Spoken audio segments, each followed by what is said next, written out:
He was a Sith Lord who lived during the Old Republic era.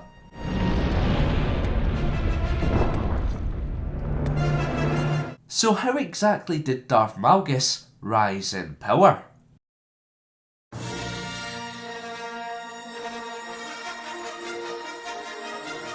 The Kankruzaz presents Star Wars Lore Episode 92, The Rise of Darth Malgus.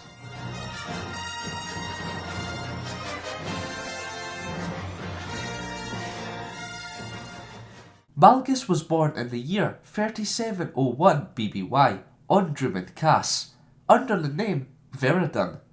His homeworld was the capital of the reconstituted Sith Empire, meaning he was set for a life of Sith Empire service. Veradun was raised by his adoptive father, who was a biologist in the Imperial Science Bureau and the man in charge of maintaining a private zoo. Because of this, Veradun spent a lot of his childhood with the many different animals, feeding them and cleaning their cages. He also spent some time learning the ways of the Force and was recognised as having great potential. Not long after, a Twi'lek female servant who worked for Veradun's adopted father committed a minor offence. However, the not very serious crime was punished by death. The youngster killed the alien to prove himself.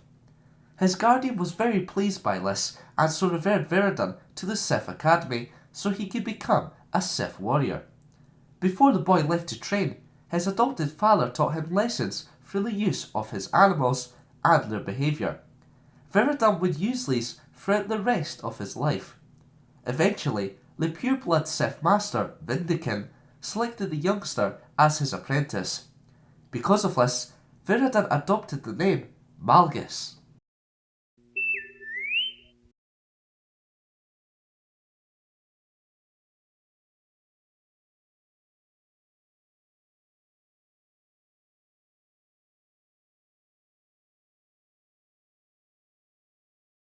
The Sith Empire came out from hiding in 3681 BBY and began attacking the Galactic Republic. This kicked off the Great Galactic War.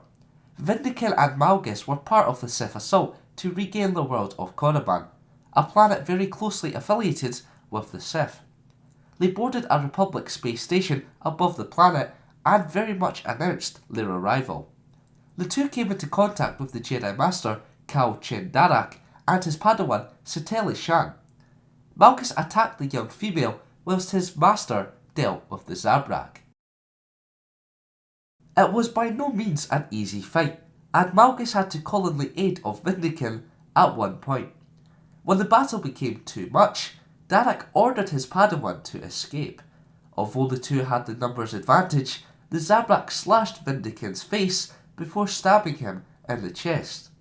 This angered Malgus, and with the use of Vindican's lightsaber, he charged Darak. The duel was brought to a close when the Sith cut down the Jedi. Malgus was surprised when he found out his master was still alive, but he mocked Vindican for his failures, which included the escape of Shan. Malgus then decapitated the pureblood Sith. Afterwards, the Sith walked alone on the surface of Coruscant. There, he experienced a Force vision in which the galaxy and the Republic were in ruin. From this point on, Malgus wanted to be the one to do such. The following year saw Malgus being promoted to the rank of Sith Lord and being given the title of Darth. Around 3667 BBY, Darth Malgus led an attack on Alderaan, a peaceful planet. After the Sith Empire drew the Republic fleet from the core worlds, the Sith Lord landed on Alderaan's surface with thousands of droids and troopers. The planet was already bombarded with orbital fire and now had Malgus leading a march, setting forests alight and taking down cities, a pretty scary thought. However, whilst on their way to the capital, the Empire's forces were hit by a counterattack from Havoc's squad. For the Republic! The counterattack was led by Commander Jace Malcolm, who had come into contact with Malgus above Coruscant 14 years earlier. After watching him defeat some Republic soldiers, Malcolm attacked the Sith Lord himself. He fired rockets at Malgus, which never did much, but did leave a scar on his face. After using Force Lightning on the rushing commander, Malgus prepared to slay Jace. However, the now Jedi Knight Satele Shan arrived just in time to save Malcolm. The two entered into a lightsaber duel once more, and during it, the Sith Lord cut the Jedi's weapon in half. Malgus's following strike had to be defended by Shan's bare hands, which absorbed the blade's energy. Soon after, Malcolm wrestled him to the ground and pulled out a grenade. The explosion blasted the commander backwards and, once more, scarred the Sith Lord's face. Shan took advantage of the situation by using the Force to push Malgus into a close-by cliffside. She then used the Force again to collapse the cliff onto him. As Republic reinforcements arrived, the Sith forces retreated. However, Malgus somehow survived the incident and was picked up by his personal shuttle. He may not really have cared for his wounds, but he was very angry about the defeat and that Shan had given the Republic a boost of confidence and hope. Malgus never felt pain, even though he had laboured breathing, skin that stung due to his burns, damaged lungs, and, of course, scarring on his face. Following the events on Alderaan, Daru gave him medical attention. Although he became healthy again, Malgus had to start wearing a mask that would help him breathe.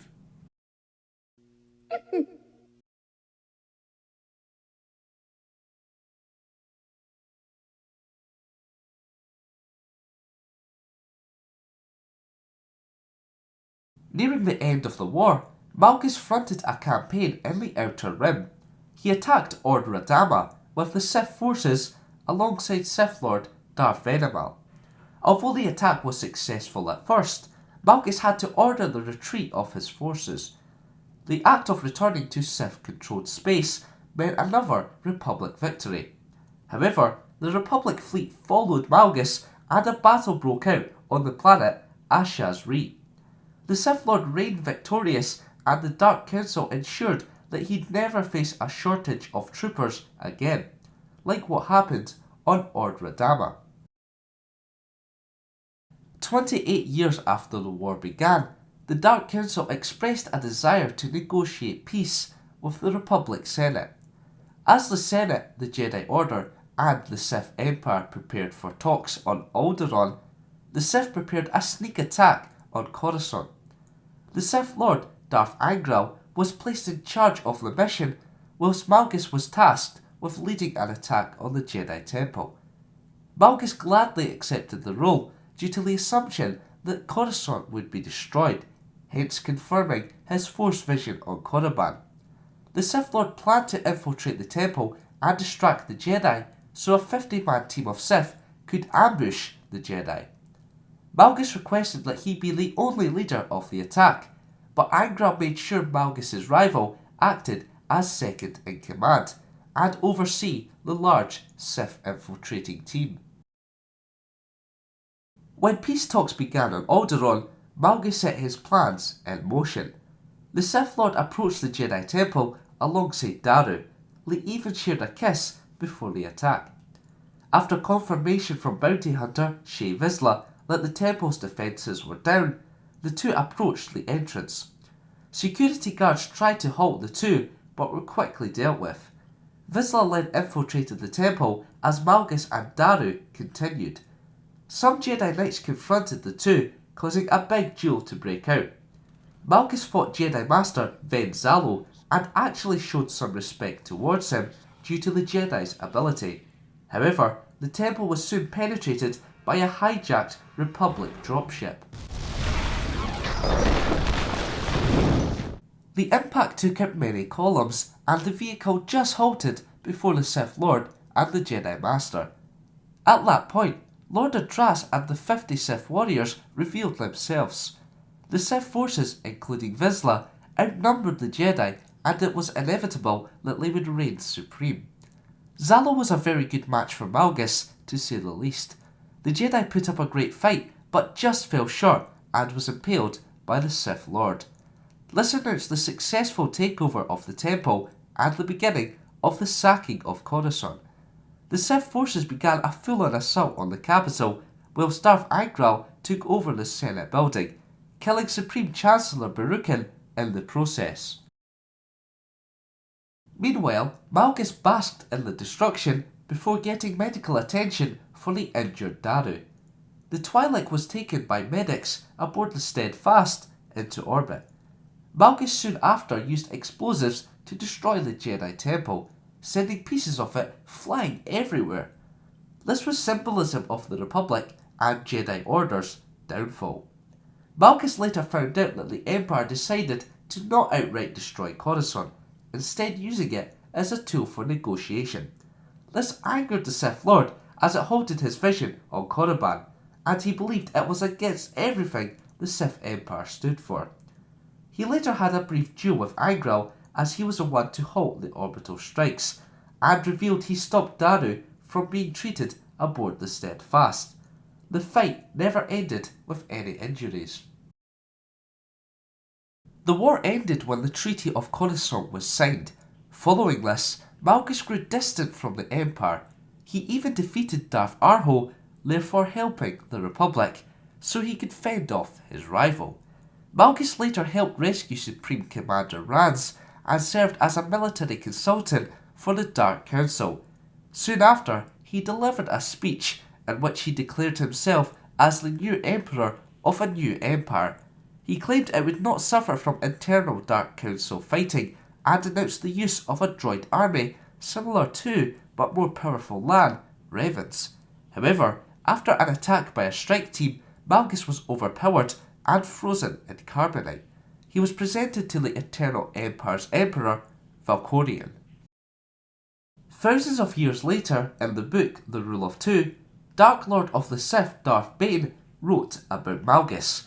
Sometime after that, Darth Sidious acquired the journal Malgus used throughout the wars he was in from an antiques dealer.